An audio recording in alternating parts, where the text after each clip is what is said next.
नमस्कार साथियों, स्वागत है आपका अपने यूट्यूब चैनल भाषा निकेतन में। साथियों, जैसा आप देख रहे हैं कि वस्तुनिष्ठ हिंदी डॉक्टर पूरनचंद टंडन, डॉक्टर मनीष शर्मा।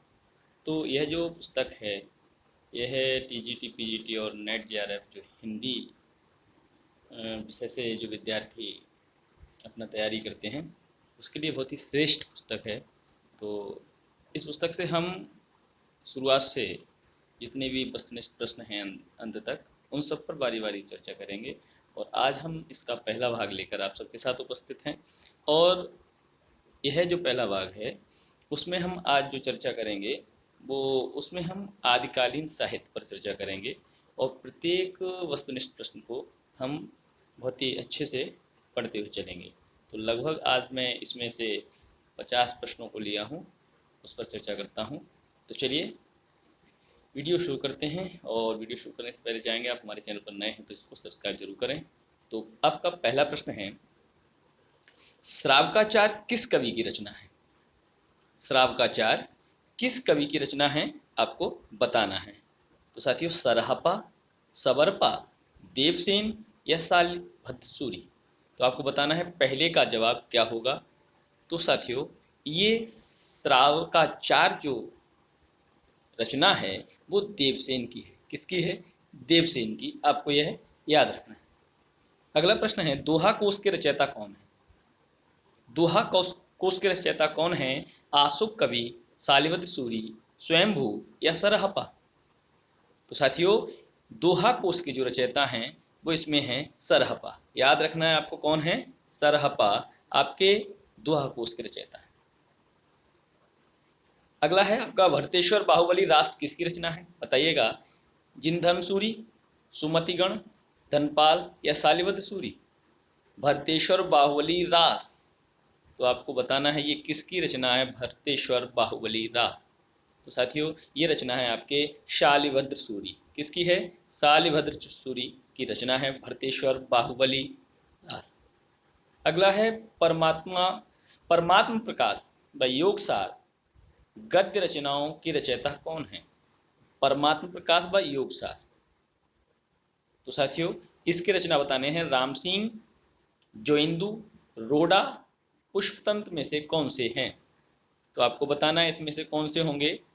तो जोइंदू जो हैं वो परमात्म प्रकाश और योगसार के रचनाकार हैं, जोइंदू। अगला आपका प्रश्न है, वर्ण रत्नाकर के रचयिता कौन है? वर्ण रत्नाकर के रचयिता कौन हैं, आपको बताना है। ज्योतिश्वर ठाकुर, लक्ष्मीधर, सोमप्रभ सूरी और देवसेन। जो इसमें से आपके हो जाएगा, जो आपका ज्योतिश्वर ठाकुर हैं वो आपके वर्ण रत्नाकर के रचयिता हैं। याद रखेंगे साथियों। आप चलिए आगे देखते हैं। आपका अगला प्रश्न है, भाषा सर्वेक्षण किसकी रचना है? भाषा सर्वेक्षण किसकी रचना है? तो साथियों, बताना है श्याम सुंदर दास, गियरसन, हजारी प्रसाद द्विवेदी या आचार्य रामचंद्र शुक्ल? तो साथियों, आपके भाषा सर्वेक्षण की बात करेंगे तो ये रचना है गियरसन की। किसकी रचना है? गियरसन की रचना है। अगला प्रश्न, हिंदी साहित्य का प्रथम इतिहास इस्त्वादाला लिटरेचर एंडियो हिंदुस्तानी किस भाषा में लिखा गया है? तो ये साथियों आपका अंग्रेजी, हिंदी, फ्रेंच या जर्मन? तो साथियों, ये गारसा दत्तासी जो रचनाकार हुए हैं उनकी ये रचना है। और यह जो लिखी गई है वो फ्रेंच भाषा में लिखी गई है। किस भाषा में? फ्रेंच भाषा में।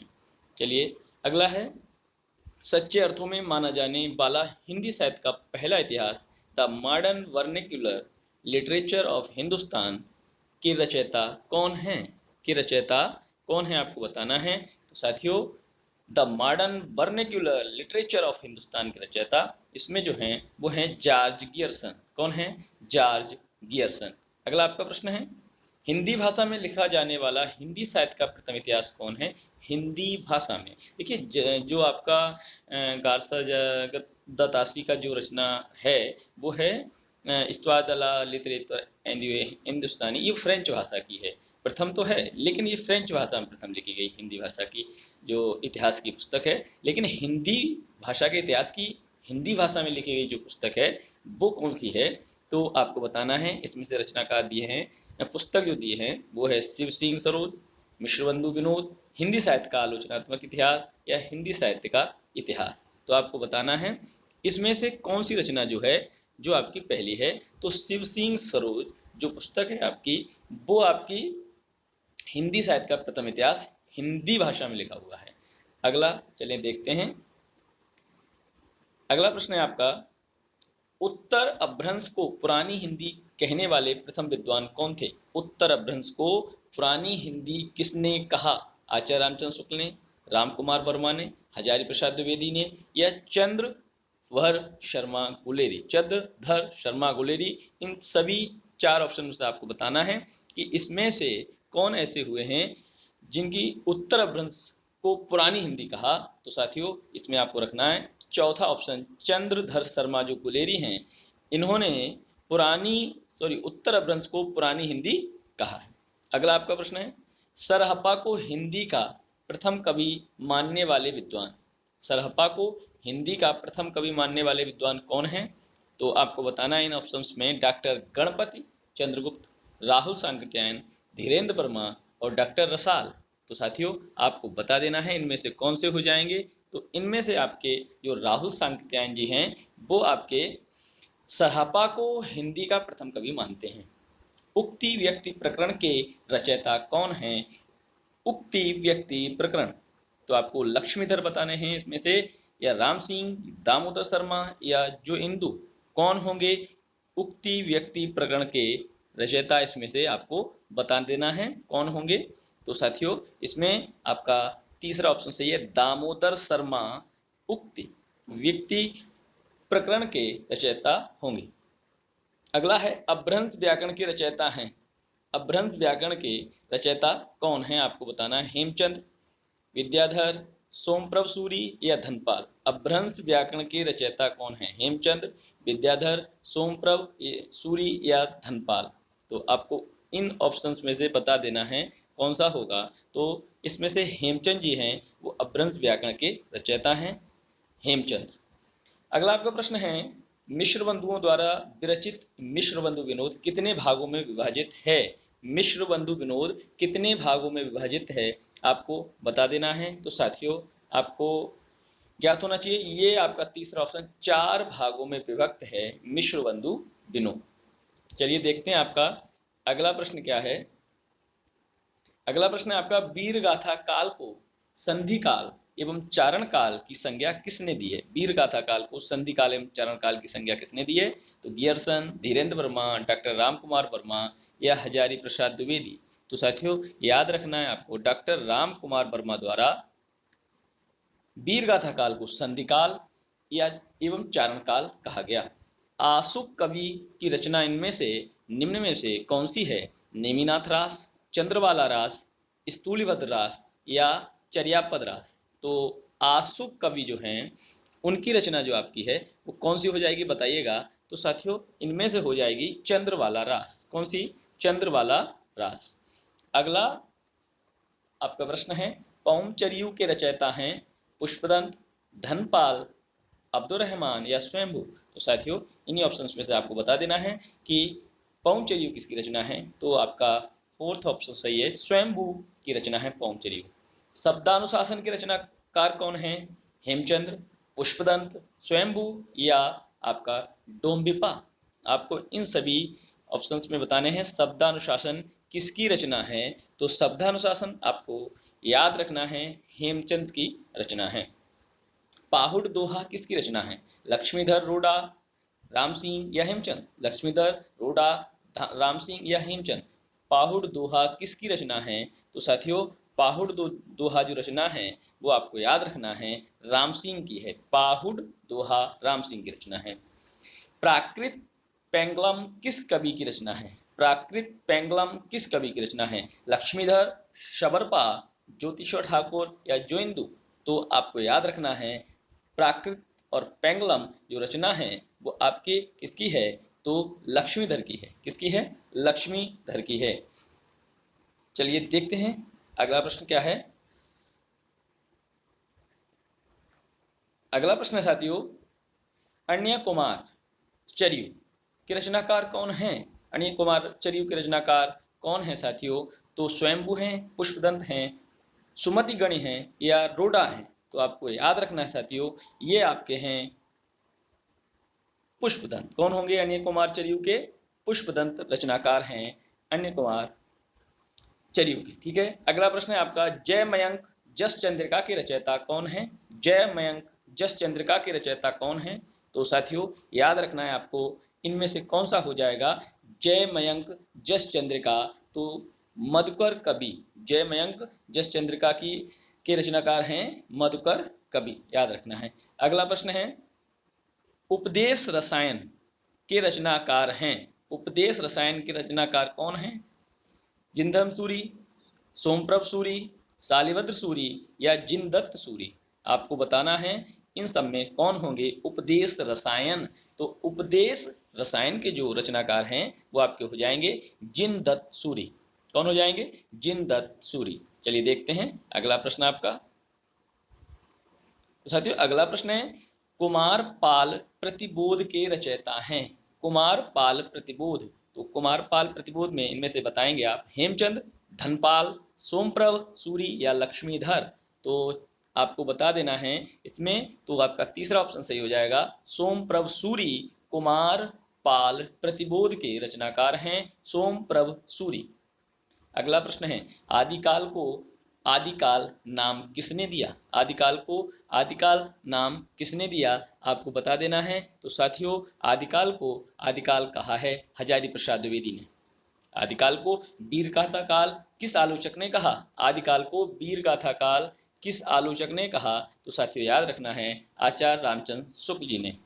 आदिकाल को सिद्ध सामंत काल नाम किसने दिया? आदिकाल को सिद्ध सामंत काल नाम किसने दिया? आपको बता देना है साथियों। तो इसमें से आपका हो जाएगा राहुल सांकृत्यायन जी ने। किसने कहा? राहुल सांकृत्यायन जी ने। अगला है, महावीर प्रसाद द्विवेदी ने आदिकाल को क्या संज्ञा दी? महावीर प्रसाद द्विवेदी ने आदिकाल को क्या संज्ञा दी? तो साथियों बीजप्पन काल जो कहा है महावीर प्रसाद द्विवेदी ने आदिकाल को बीजप्पन काल कहा है। अगला प्रश्न है, पश्चिमी हिंदी का विकास किस अपभ्रंश से माना जाता है? पश्चिमी हिंदी का विकास किस अपभ्रंश से माना जाता है? तो साथियों सौरसेनी अपभ्रंश से माना जाता है पश्चिमी हिंदी का विकास। चलिएगा आपको अब अगला देखते हैं प्रश्न, बघेली बोली का संबंध किस उपभाषा से है? बघेली बोली का संबंध किस उपभाषा से है? बताना है पश्चिमी हिंदी, पूर्वी हिंदी, पहाड़ी हिंदी या बिहारी?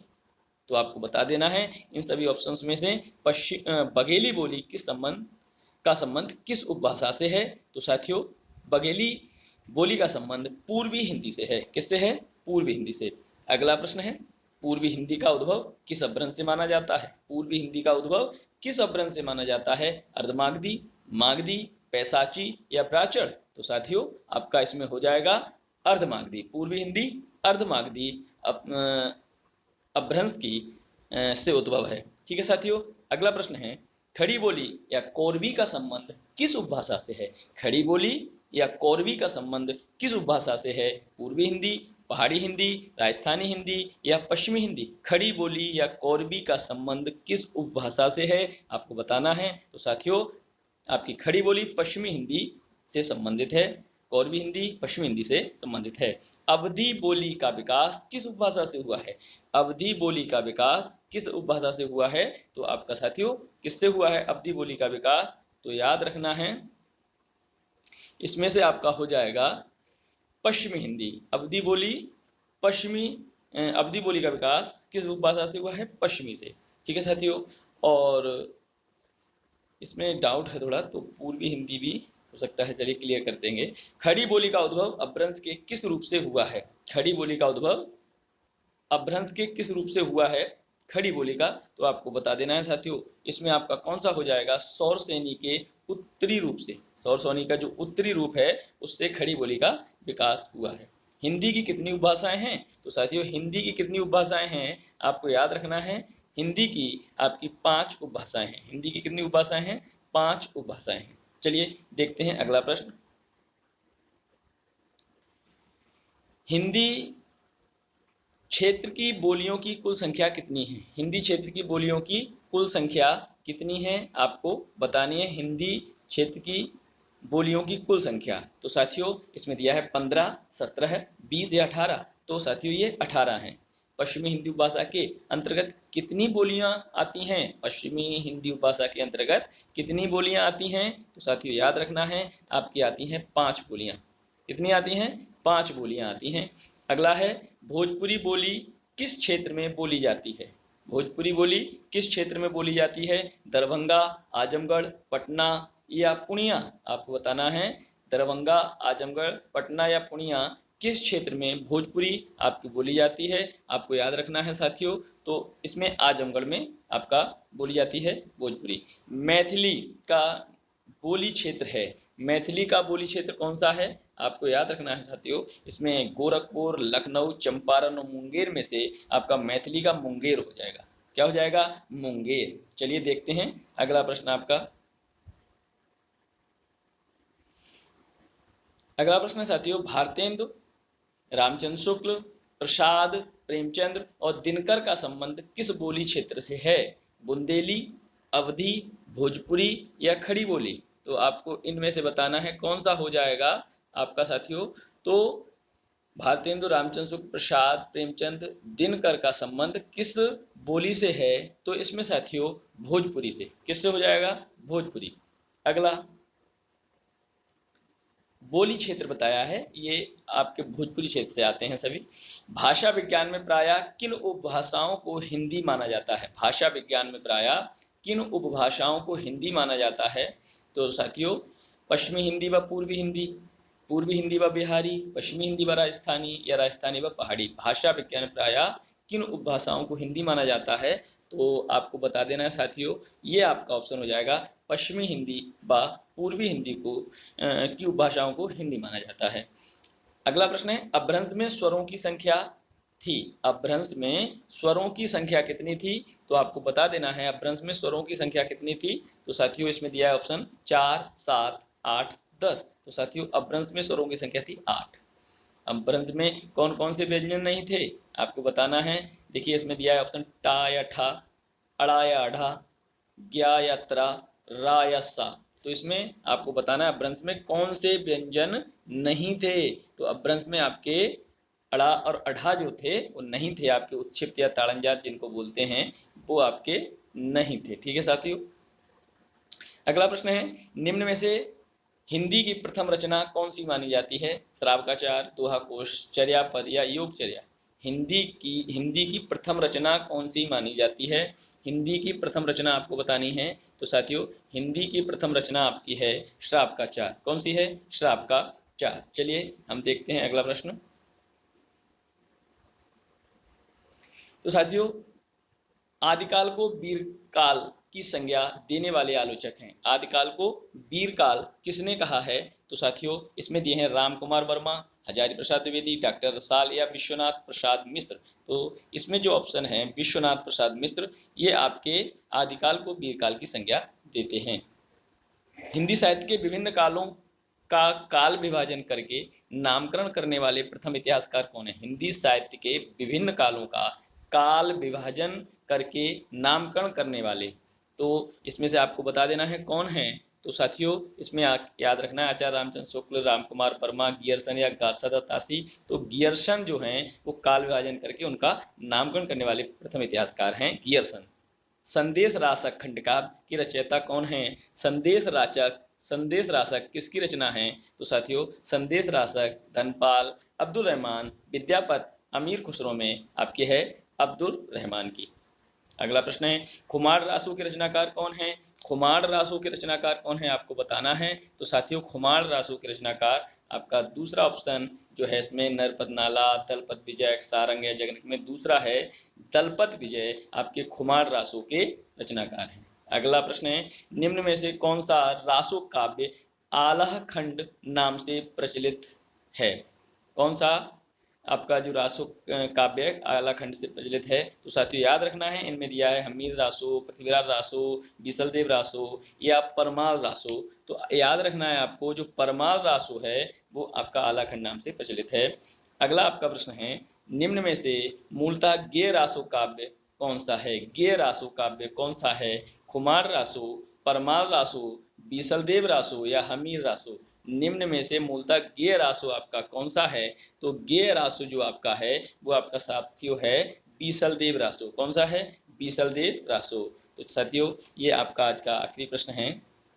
परमार रासो के रचयिता कौन हैं? तो साथियों परमार रासो के रचयिता आपके जगनिक हैं। कौन है? जगनिक। तो साथियों ये आपके मुख्य 50 प्रश्न हुए और आदिकाल के साहित्य से संबंधित जो भी प्रश्न हैं इसमें से एक और हम आपको भाग लेकर आएंगे। और यदि हमारे आप चैनल पर नए हैं तो सब्सक्राइब कर लें और अपने साथियों तक आपका टीजीटी और पीजीटी में ये जो प्रश्न हैं वो अधिकतर पूछे जाते ही रहे हैं और इस पुस्तक से ज़्यादातर प्रश्न पूछे जाते हैं। मान के चलिएगा अगर आप ये पुस्तक अगर तैयार कर लेते हैं तो 50% आपकी तैयारी टीजीटी पीजीटी के परीक्षा की हो गई। तो फिर मिलेंगे अगले भाग के साथ, तब तक के लिए नमस्कार, धन्यवाद।